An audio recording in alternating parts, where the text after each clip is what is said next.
Hey everybody, I'm Miss Etzkorn at the Irving Library, and September 27th to October 2nd is Banned Books Week.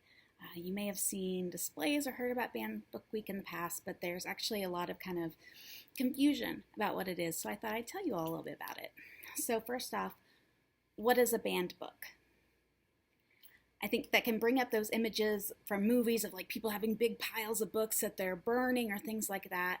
But in reality, Banned Books Week is really about books that have been challenged.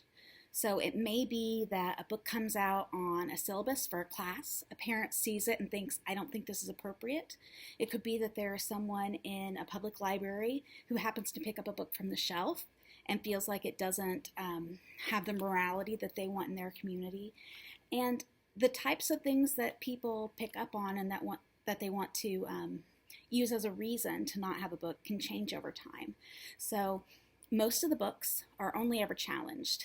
There'll be someone or a group who says that they think the book should be removed, and then from there, typically a librarian, sometimes a board, will look at those books and decide, does it really belong here? They pretty much always are going to look at the books first and see, have we made a mistake? And then after that, the majority of the time, they find that no, the book does have a place here. Because one of the things we say about libraries is that there typically is something in it that will offend anyone, because that's just the nature of information. How many of us could talk to everyone in the school and not find something that we would disagree on, right?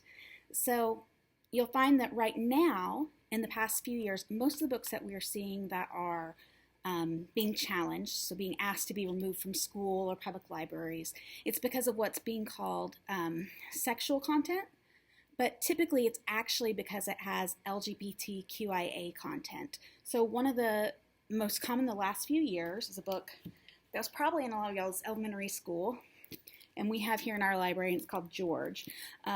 George is by Alex Gino. Alex Gino identifies with they, them pronouns, and so it is an own voices book.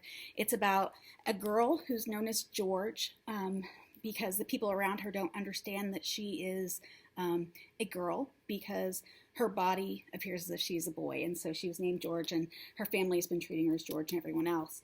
And what's really great in this story is it's about George making a friend and also trying to find out or find a way to be cast in the part of Charlotte the spider in a play of Charlotte's Web. There's nothing about that is sexual content, but that is typically what's listed because some people are still uncomfortable with LGBTQIA representation in books for kids. But it's a really great book. You should come check it out from me. Then both Being Jazz and I Am Jazz, Jazz Jennings' books about her own experience being a trans kid, and one of the first kind of people who were both out and known as being trans recently. Her books have been pretty consistently brought up as well. There are some that have been challenged for a long time. Harry Potter has been on the list for over 20 years now, with schools still being asked to take it out of there for, the magical witchcrafty content. But something that's interesting is that there are some books that 20 years ago would not have been challenged, but that are today. So an example of that is To Kill a Mockingbird. To Kill a Mockingbird is written by Harper Lee, who is a Southern white woman, and when it first came out, it was considered an incredibly progressive book talking about race and how amazing. And it's still, when we look at it in that time, it still has a lot of those qualities. It's still a really powerful story. But in recent years, whereas before it may have gotten too much attention for being too liberal, now in recent years, parents are wanting to see different types of stories represented.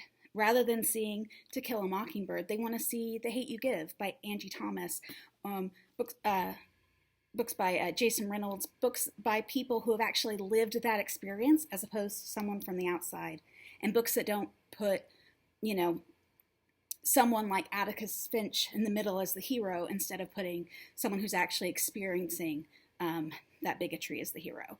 And so that's one where, again, used to be really progressive. Now it's being challenged on the other side.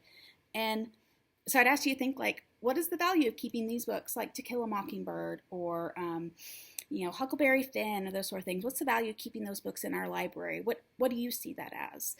And what does it tell us if we can compare something like this with a current book today? So that's a lot of the conversations we get to have around Banned Books Week.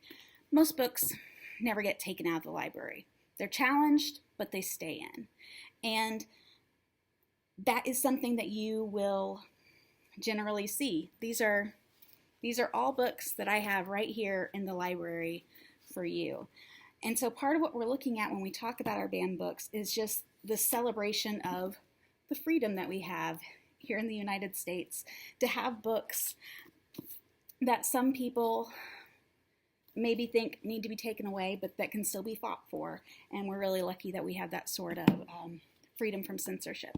So I've got some stuff to talk with you guys about. There's some activities that I've shared with your teachers. I'd love to hear your thoughts about it and see if you'd like to talk a little bit about censorship with me. All right. Have a great day, everybody.